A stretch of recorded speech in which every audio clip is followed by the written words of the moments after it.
Please have a seat. Now I'm sure we can do a bigger round of applause for one of the greatest two leaders of our history. Let's go ahead. So we're talking about, I lost count. With respect to humanoid robotics, there are no useful humanoid robots at this point. There are sort of gimmicks, but there are no actually useful humanoid robots. And I think Tesla's going to make the first actually useful humanoid robots. And this will be quite a revolution, and I think something that everyone will want. Because I always think of like, who wouldn't want their own personal C-3PO R2-D2? Oh yeah?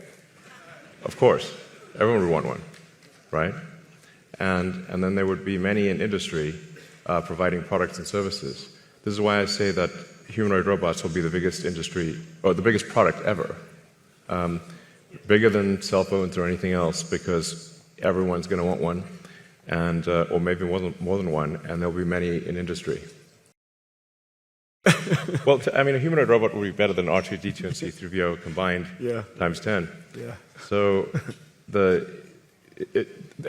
people often talk about sort of eliminating poverty and that kind of thing, but really how long have they been talking about that? There's lots of talk.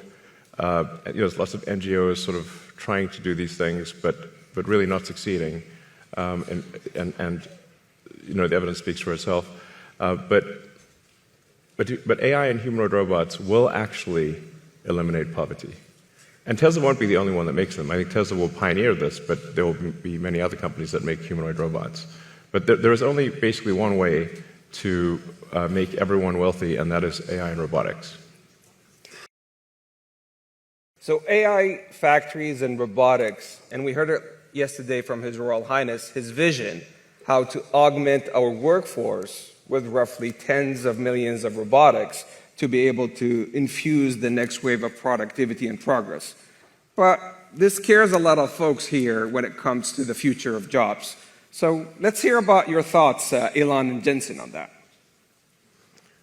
Sure. Well, if you say like in the long term, where will things end up? Long term, I don't know what long term is. Maybe it's 10, 20 years, something like that. For me, that's long term. My prediction is that work will be optional. Optional? Optional. So... We'll take that. Yeah. I mean, it'll be like playing sports or a video game or something like that. If you want to work, in the same way like you can go to the store and just buy some vegetables, or you could grow vegetables in your backyard. It's much harder to grow vegetables in your backyard, but some people still do it because they like growing vegetables. That will be what work is like, optional. Now, between now and then, there's actually a lot of work to get to that point. Mm-hmm. It's kind of interesting. And my guess is, if you go out long enough, assuming there's a continued improvement in AI and robotics, which seems likely, the money will stop being relevant at some point in the future. Now, there will still be constraints on power, like electricity and mass. The fundamental physics elements will still be constraints. But I think at some point, currency becomes irrelevant. Jensen, any thoughts? Jelajahi cara baru mendapatkan informasi. Download MetroTV Extend sekarang.